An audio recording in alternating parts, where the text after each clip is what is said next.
Hi friends, today we have Divya Tiwari with us. Divya is CEO of Sahas, the company which is implementing solutions around waste reduction and waste management. Divya is PhD in supply chain management from IIM Bangalore and has loads of experience in corporate sector as well. So welcome Divya, welcome to Change Trails. We would like to know about your journey in Sahas. What is this organization? How did you join this organization? And what is it about? So over to you, Divya. Yeah, thank you, Varun. Just one quick clarification to begin with. Sahas exists as two different entities. Okay. We have a private limited arm which is called Sahas Zero Waste, and Okay. I'm from the NGO, Sahas NGO. Sure. And I'll give some clarification on how do the two entities differ. Sure. Yeah. In terms of our portfolio and funding, etc. With respect to my own journey, up to Sahas, as you mentioned that I am basically a supply chain professional. Right. Engineering, chemical engineering. I did my chemical engineering from REC Trichy, and then I did my masters from IIT Roorkee. And my last job was with HP. I was in their supply chain analytics division. That's when my office got shifted. And being in Bangalore, any change in office location is a life-changing moment. And I had been initiated into waste management by doing some work for my own apartment community where we implemented source segregation. And somehow, while environment appealed to me, waste management in particular, was far closer to my heart. So. And when I was looking for a change in environment sector, I had applied at few places, and Sahas moved pretty quickly, and I joined. And when I joined the private limited arm, and that's when Vilma, who's the founder, she was looking to because of the governance requirement, she felt that the two organizations need to work independently. So she then said that why don't you take lead, and she stepped out from the NGO. She's heading the private limited arm. I'm heading the NGO. The connection between the two entities is basically Vilma is part of our board as a founder member. Otherwise, we operate as two completely independent entities with different teams, different offices, and yes, knowledge sharing and motivating each other definitely helps. We are on first floor, they're on ground floor. But otherwise, two different entities. Work is kind of similar, but because they are private entities, they operate in a business model. So a lot of their work is on service fee mode, where they offer waste management as a service to different tech parks and apartments, etc. While NGO, we work with the funding, largely CSR funding. So hence we focus on underprivileged communities, rural programs, public places like Lal Bagh or Kabban Park. So we focus on such programs, and definitely even in such programs, ability that how do you ensure that once it is implemented, it is handed over to a community or the government body or local administration. That's how it is. Yes. So I had joined SARS in 2014. So it's been 6 years now. So what is this organization? So how do you separate the work and the I mean, so one is basically educating people and propagating the message, while other is purely into waste management and waste reduction work, right? So I would say work-wise, we do similar work. Right. It is about where the funding is coming from. Okay. For us, the funding is coming from CSR. Like in our rural program, we do waste collection and processing and awareness, everything. While private limited will also do awareness. Suppose they are offering waste management services to an apartment or a tech park, they also do awareness program, employee engagement there. But theirs is a service fee model. So an apartment will pay for their cost, while our cost is coming through CSR funds. Right. That's the key difference between the two organizations. And CSR funds, if you look at, they will be largely coming for we work for slums, as I said, and public places where there's no revenue model. If I'm managing waste for Lal Bagh, there is no revenue there, and typically government authorities don't really come up to pay a good service fee. True. So we showcase the model, and then we look and hope for it that the government will see value in it and they'll adopt it and run it themselves. So that's what NGO focuses on, and private limited, as I said, it's a service fee model. Right. So how do you organize I mean, your activities? I mean, how do you approach communities? How do you talk to communities? And then how you talk to your partners and vendors? So how are you facilitating everything? Yeah, so since we are, it's a multi-stakeholder engagement. Starting with obviously the funding, we are not able to take up work if there is no funding partner. So and how do we approach funding partner? It could be both ways. We, being an old organization and having had a body of work, most of the work is coming through word of mouth. I don't have any fundraising person. Right. It has been all through word of mouth, based on past work, etc. Right. And we have some very long term associations also. So it could be that we go with a specific project to a partner, telling them we feel that this is an interesting intervention, and would you be interested in supporting it.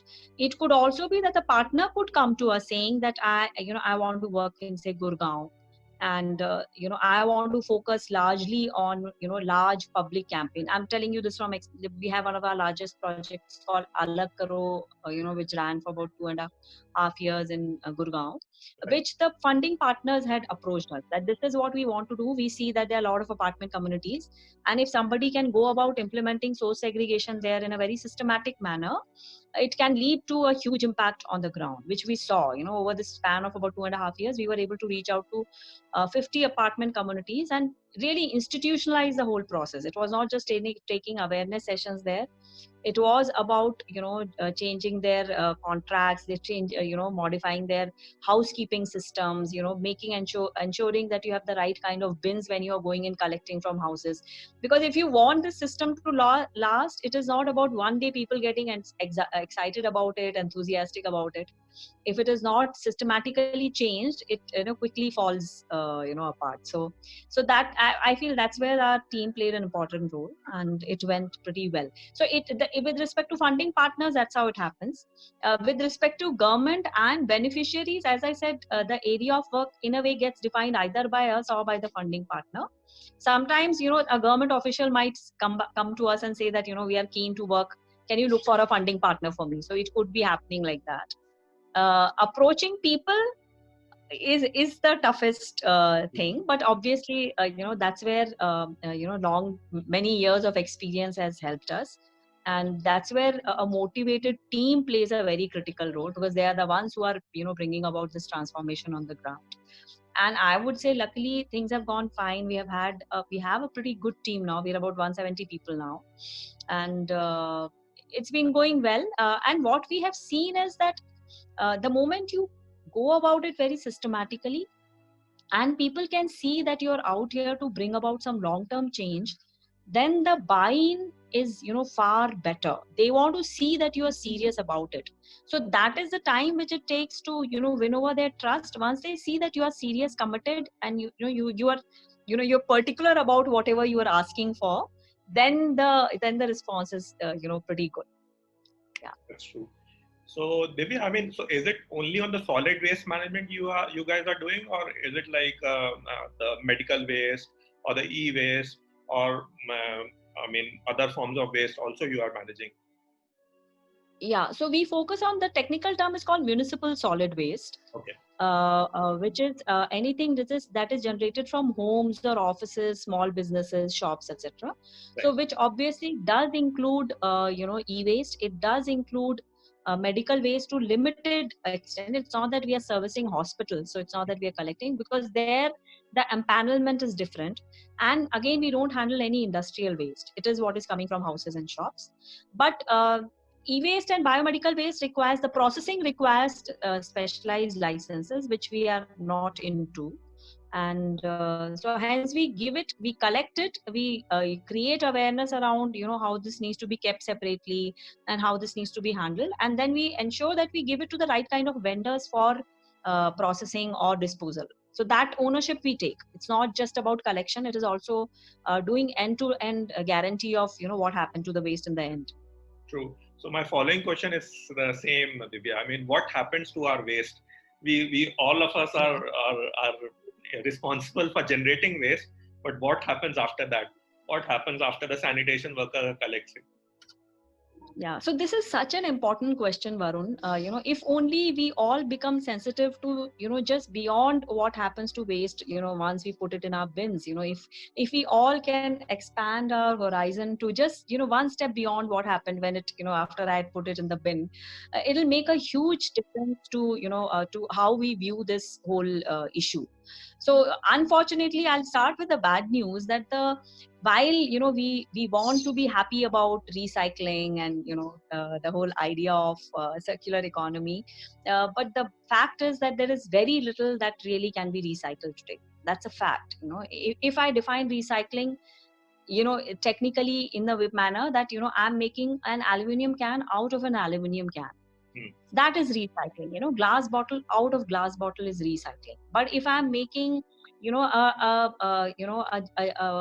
maybe a t-shirt out of a PET bottle, it is not really recycling, because after you've made the t-shirt cannot be made back into a t-shirt or a PET bottle.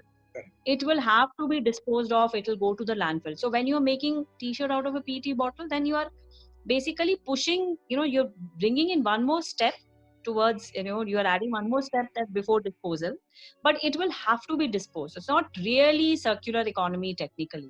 Right. And unfortunately, if you look at a lot of our products and packaging today, because they were just designed with one angle of consumer happiness, instant gratification and happiness, now we haven't really thought about disposal as much. They haven't been, the packaging is not designed to be disposable. The product is not designed to be recovered, reused and recycled. But now that awareness is coming, that sensitization is coming, but just to, some of you may not be knowing that the packaging, especially the packaging which is there for biscuit packets, chips packet, and unfortunately that is what is largely being used today, is non-recyclable. And the right destination today, which the government has also authorized, is we send it to cement factories for co-processing, where this is used in place of coal. But there are very few such factories which can take in this material, so you have to transport it all the way. And while some categories of packaging, if you look at paper, and if you look at even PET to some extent, at least you can make something out of, filament can be made out of it. This material you cannot make anything out of it, and there's bulk of the material is this, which is, I would say, negative value waste. A waste picker can't make any money out of it by collecting, and that's why you see so much of waste lying around. People use these terms called wealth out of waste, etc. But if that truly was the case, you wouldn't have seen any litter around. The fact is that there's very little, or many, as I said, many categories are actually negative, that you can.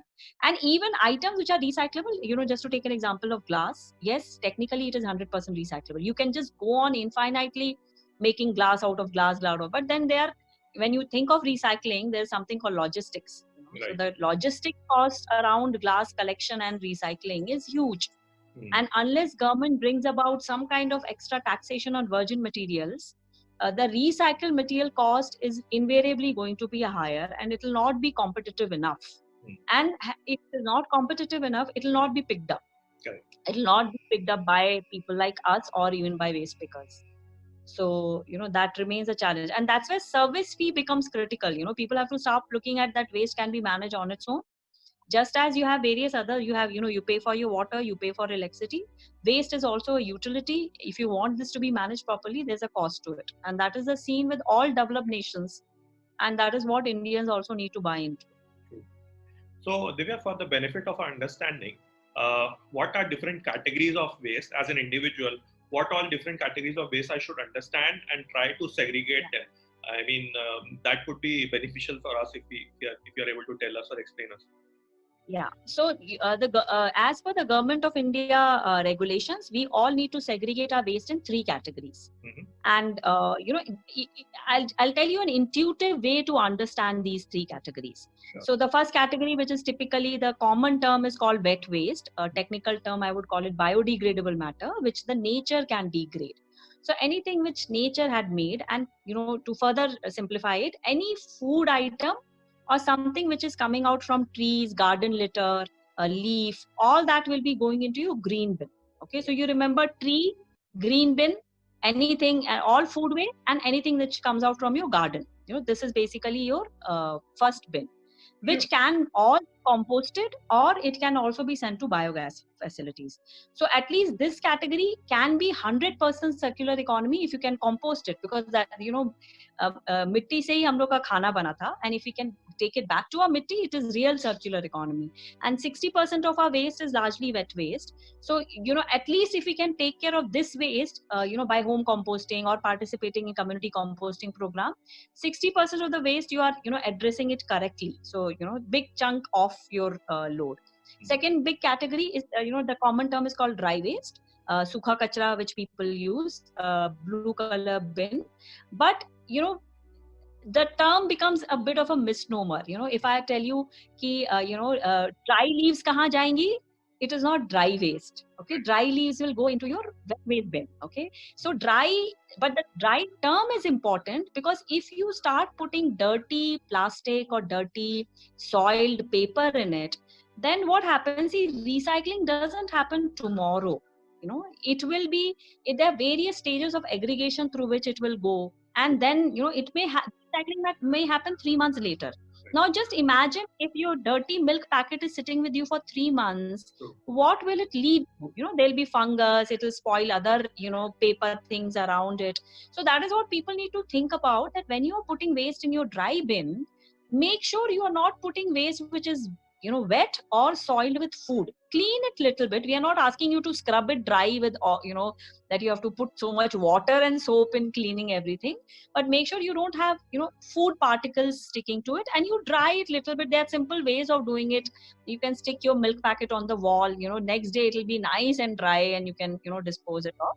So do these simple things for your dry waste. So all paper, metal, glass goes into your dry blue bin. Paper, metal, glass, textile, shoes, everything will go into your blue bin. And the third category, what you should think about is, it's called the domestic hazardous waste is the right term. Red bin is the color of the bin. And what you should remember, anything which has your body fluids in it. Okay, in these COVID times, it is especially important. So suppose you have sneezed in your tissue paper, make sure you put it in this bin. Tissue otherwise can go into your paper bin. Suppose you have wiped your hands with tissue, which were wet hands. It doesn't have your body fluid. It has water which you had used for washing your hands. So that can go into your dry bin. Okay. But if you have sneezed, or if you have, use an injection, all that should go. See, things which you don't want to go for recycling. So anything which had your body fluids, your condoms, your diapers, your pads, which has your, things which is coming out from your body, that should not go into any of the two other bins. It will contaminate it. And that's where we have been fighting with the government. The whole Swachh Bharat mission just keeps talking about sukha gila, but this third bin is critical to keep the other two bins clean.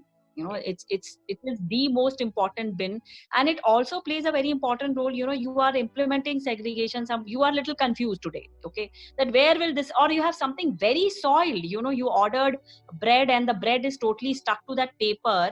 I would rather ask you to put it in this bin, which is anyway going for incineration or landfill, than spoiling my dry waste bin. So from that angle also, this red bin becomes very important. So these are the three categories. First is anything food waste, garden waste. Second is paper, metal, glass, cloth, shoes, bag, etc. But it should not be wet. It should not be soiled with food. Third category, which has your body fluids and which you don't want to be recycled. So broken glass, sharp objects, nails, etc. also should not be put into your green and blue bins, because they will be handled manually and it can hurt the staff which is handling that. So you should put your broken glass and nails, etc. in your red color bin. Yeah. So this is really very informative. Thanks a lot, Divya. I'm sure the audience would appreciate this. So next step in the process is the waste pickers. So yes. Is it only the municipal waste pickers who are responsible for picking it up, or you guys who are part of NGOs also help them in supporting the waste picking part? And how do you manage and how do you arrange the waste pickers? Yeah. So see, if you look at the responsibility, every panchayat in rural area or every municipality in an urban area is responsible for waste management. It is their core responsibility to enable this. But the fact is, because we had such a large informal sector, especially in urban areas, there are quite a few, waste pickers who have been earning their livelihood from, collecting waste. So they cannot really be ignored or, written off in terms of that, even if we come up with any other system of collection and, it is getting formalized. So the government is also, pushing for their integration into your waste collection. So yes, there will be municipal staff, but whatever informal sector is there, you need to see how they get integrated into your waste collection system so that their livelihood is not lost. So not every city will have waste pickers. We have seen in smaller cities and rural areas actually don't have waste pickers, because there isn't that much volume. They need volume to be able to survive on this. So only the large metros, that's why if you see bulk of the population of waste pickers is around large metros, because you have high rise apartments, you have tech parks which are generating huge quantum of high value waste, which they can then collect and send it for recycling. So but the onus is with the municipality. The role that a NGO might play is about capacity building of the municipality, sensitizing people. So we might, as I said, we set up a system and then we have to step out. It is not, NGO should not be managing waste for any entity. You can play the role of integrating waste, because a lot of organizations do that part, that they integrate waste pickers into the mainstream. We largely focus on setting up systems with respect to collection and segregation. That's what we focus on.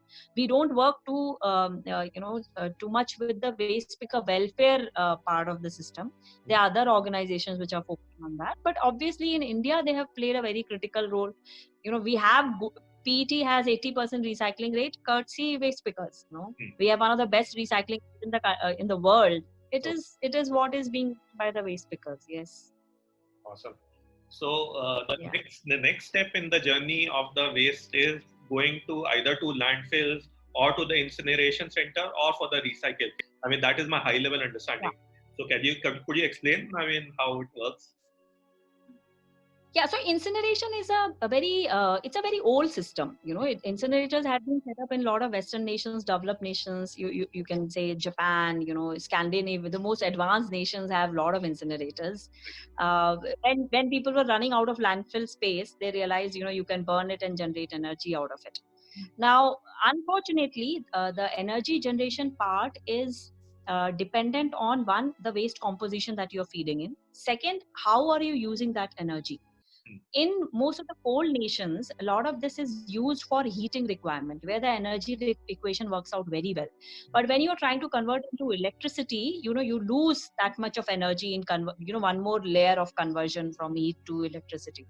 So in India, unfortunately or fortunately, the incineration really doesn't, it's a mirage. It doesn't really generate energy. You will actually need to pump in energy to burn all your waste, because one, our composition is not aligned with a lot of high value waste. As I said, we have 60% of waste is food waste, which has very high moisture, and it will need energy to be burnt.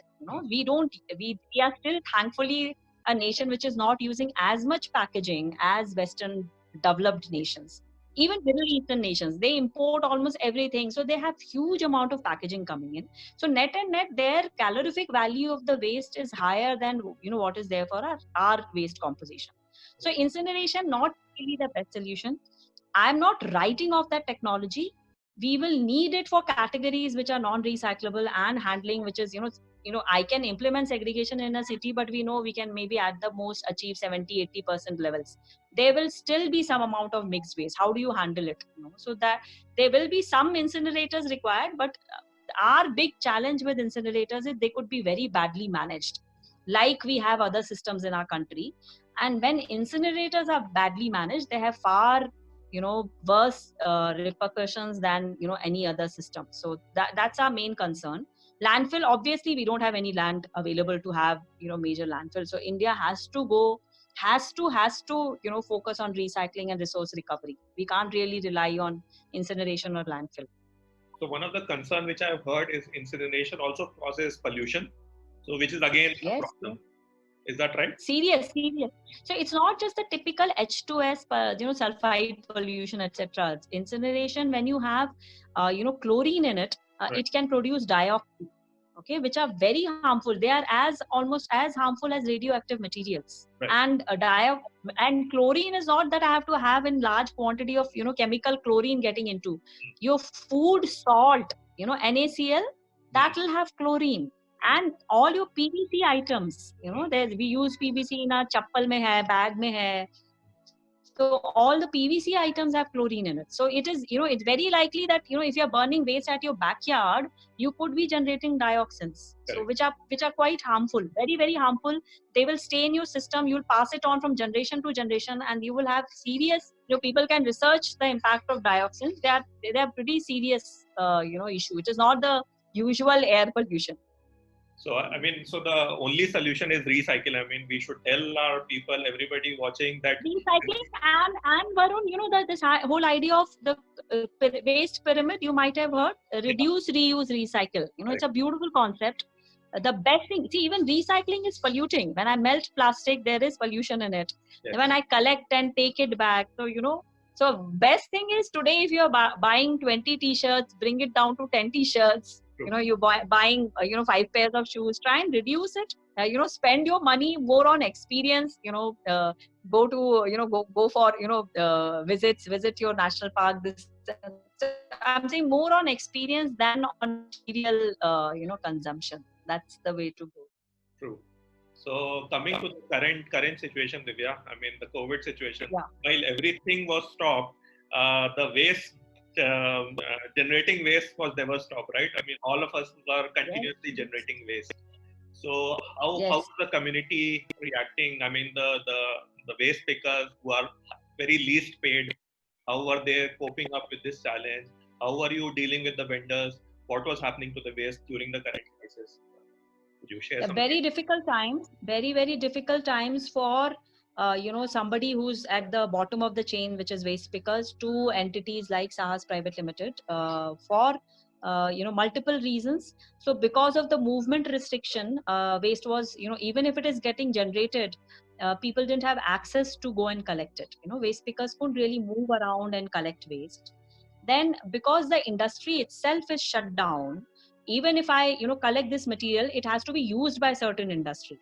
So the recycling industry is totally dependent on the secondary industry to use this material. If I'm collecting paper and I'm making pulp out of it, somebody has to consume that pulp. If I'm collecting plastic, I'm making pellets out of it, somebody has to buy that pellet. Okay, so the whole industry was shut down for 2 months. And the other bad news in parallel was the crash in the petroleum prices, which brings down, it hits the entire plastic recycling industry, because plastic is made from petroleum. So if the virgin material is cheaper, then recycled material will not, will be able to compete with that. So petroleum and prices coming down was another big factor, which was hitting it. And in certain locations in Bangalore, we have about 200 dry waste collection centers, one in each ward.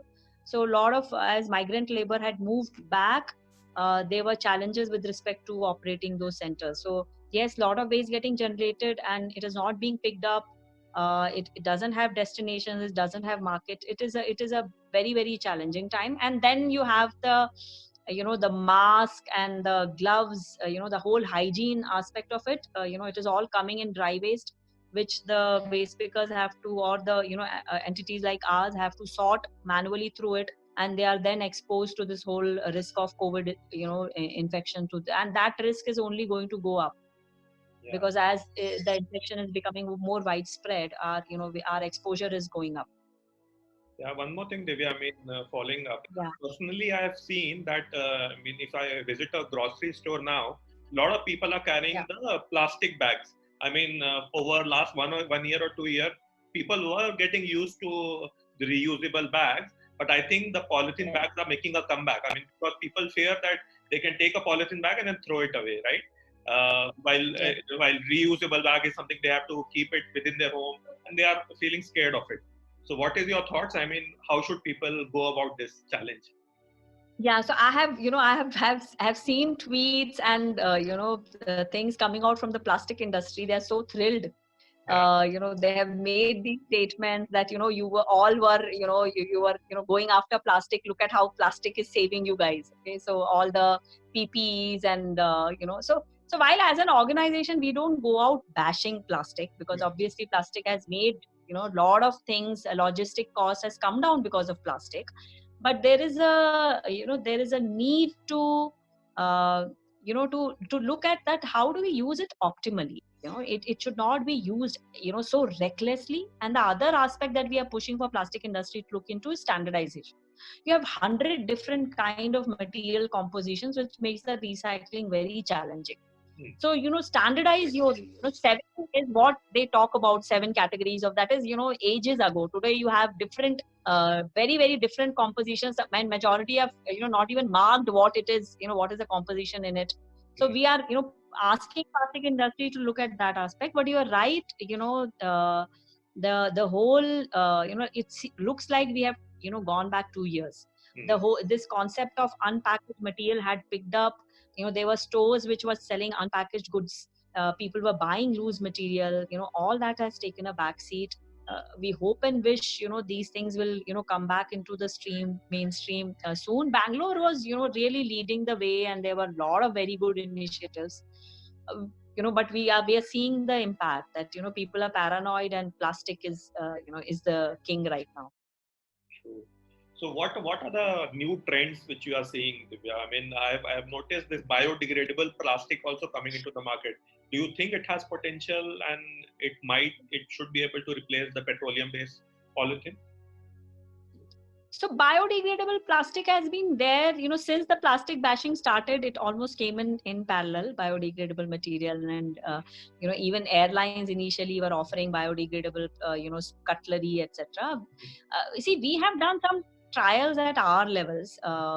We have not seen any of these materials degrade first.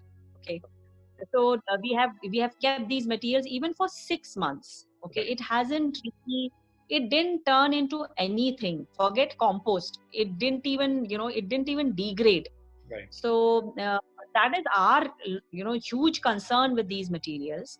But technically, we know biodegradable material is possible, where you use cornstarch, etc., and it can become. We have seen experiments where the plastic bag can be dissolved into water itself. But if we look at, the kind of population this world has, and if we start, using the the cultivable land for making plastic, what kind of food crisis we are going to get into. So yes, rich people will be able to afford plastic bags, but the poor will find their wheat and rice prices going up, because land is now being used for growing plastic bags. So from lot, and then you look at recycling. How do you distinguish between what is biodegradable, not biodegradable? Then fourth issue is fakes. Biodegradable will for sure cost more. And then you see that, there'll be a lot of fake in the market, which, there be people who will, they could be mix of plastic and biodegradable, non-biodegradable, biodegradable, or it could be 80% bio, 20, I know India mein to ye sab hoga. So we are very apprehensive about these solutions. I don't think that that's the right way to go. But all of us hope that some good solution comes out. I mean, it is for the greater humanity. Plastic should go away, and some better solution should come out. So coming back to your organization, Divya. So now, I mean, you guys started in 2001, and you were in Bangalore. How you started, right? So now I believe you are spread to 10 plus cities. So how do you go about your business, and what is that you are doing in other cities? So the projects are similar in terms of, yes, focus is entirely on solid waste management, but we try and do something innovative in every project. We typically don't, because see, as I said, NGO is not out there to manage waste for the country. Our goal is to finally, annihilate ourselves. We should not exist. It should all be managed by the municipality and the communities. We should not be required at all. So hence we look at that, we are, funding which is coming through CSR is used for developing innovative solutions, innovative approaches, showcasing pilots in different situations and conditions. So and we have spread across cities because the funding partner there pulled us up. He said, he or she said that, come along, we want to do something in this area, and we have gone there, and that's how we have spread.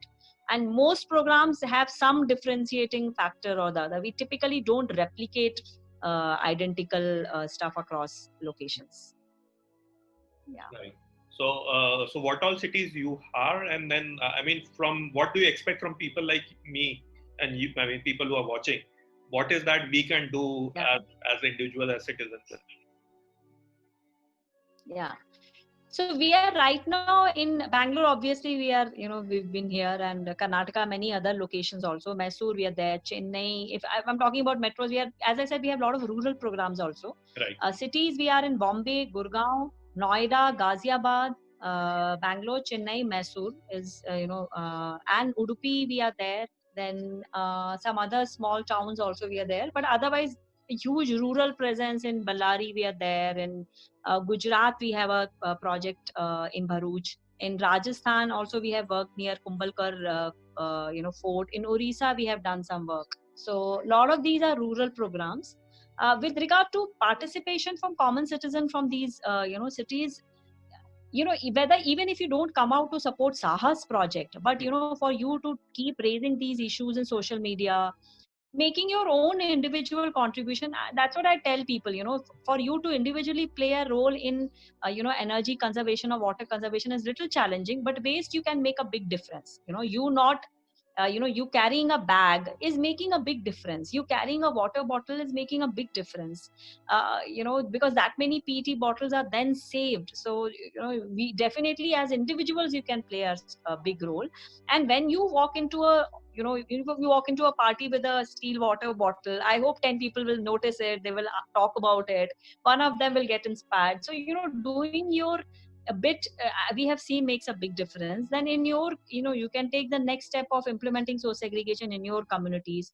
Wherever SARS is there, we'll be more than happy to come along and guide you. Obviously our team is small, it's not so we can't be there everywhere. But online guidance, a lot of our content that we create is open source. You can download it from our website, use it as you want. We have created some interesting films you can check out on our website, YouTube channel also. So and we are always there to provide any kind of guidance that we have picked up through our projects and you want to take it up. And you can, as I said, you can take up small projects. In all our projects, volunteers have played important role. And it is totally doable to do it in small scale in your community.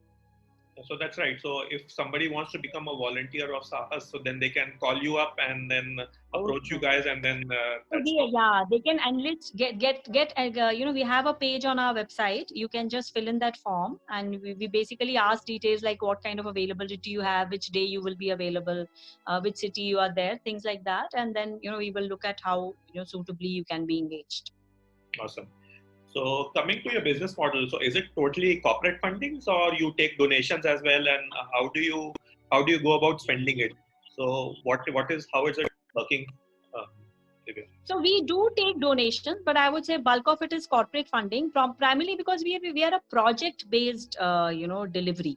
So today, if you ask me to, if you say, suppose tomorrow you want to donate 10,000 rupees, for me to then come up with a project which is of 10,000 rupees is very difficult. So when we go and execute say a program in a rural setting, and it doesn't work for us to do for 100 houses in a rural. So if I'm doing it in a village, I will do it for the whole village. So it has to be a well funded program which can only come through CSR funding. That kind of funds will not come from individual donations.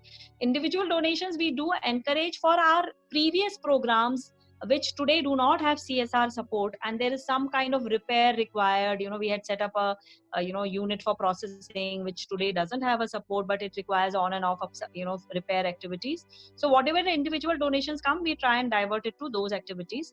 But every now and then we run some campaigns which are where which we build on on a smaller scale. So suppose today I have collected 20,000 rupees, then I take it to the next colony. So especially e-waste, etc., because they are not very cost intensive in terms of enabling collection, or we have a collection program which is happening across the city.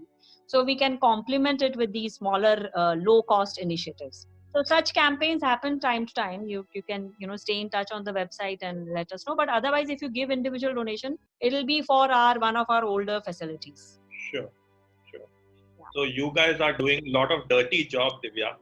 So and you would need a lot of sahas for it.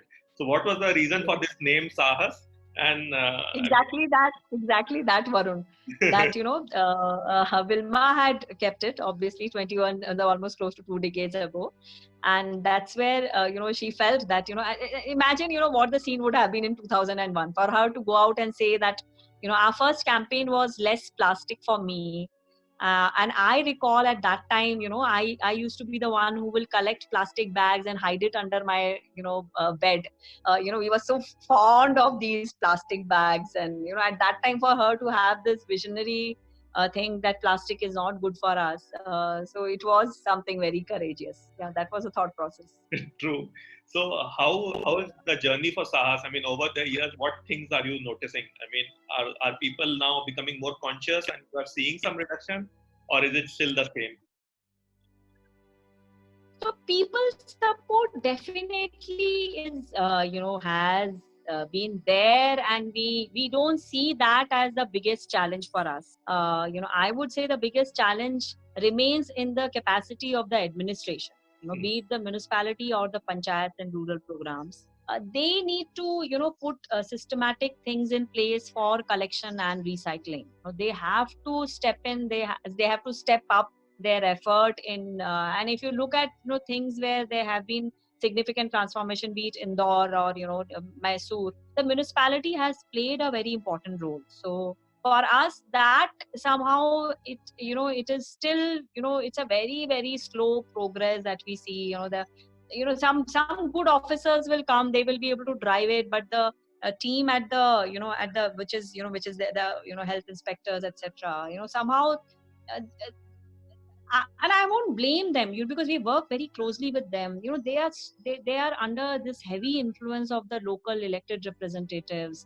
They are not able to operate independently. As you know, waste mafia is a very notorious thing in all the metros. We have not seen this problem in rural and towns, so that's why we feel that there the setting the system right is far easier than setting it right in Bangalore, Mumbai, Chennai, and Delhi. Because you have a lot of money. Bangalore itself, the annual budget for waste is 400 cr. This is on paper. So there will be maybe a double amount which is under corruption. So big money in the cities, and that has remained a barrier. That is what frustrates us often, that the municipality is not picking up the right practices. They are themselves not following the rules that they have to propagate. So that is still, I feel that is there in at the municipality level. See that there is a lot of challenge. Right. So finally, Yeah. let's end with some positive note. Any suggestions for people like us? I mean, what should we do in our day-to-day life? So as I said, if we really want to push these ideas of circular economy, it is the people who will have to become more vocal, demand the right kind of products and services. So that is where the citizen can play the role. Neither an NGO, nor the government, nor the municipality, and nor will the industry take it up unless the push comes from the citizen. So if you look at nations like where circular economy concepts have picked up, be it Scandinavian nation, be it Germany, it is the push from the people. So we, and especially when we are living in a democratic society, our job doesn't end with casting that vote once in 5 years. It is a very participative system. We are totally completely responsible for the kind of governance that we are getting. So unless we are engaged, we are demanding the right, we are vigilant, we are demanding right things, we will not be able to set the system right. So that level of engagement, we want democratic freedom, we will need to give in time and effort to let the system run. It will not run on its own. We have to remain engaged. So that's what I feel, that as citizen we need to be responsible. If we are demanding democratic rights, we have to be, there is a huge responsibility towards enabling that. Very well said, Divya. I mean, that's how all of us should do, and all of us should behave, and we should show some sahas in dealing with this situation. So thanks a lot, Divya. I mean, thanks for your time. It was a pleasure talking to you. Thank you. Same here. Thank you so much. Thank you.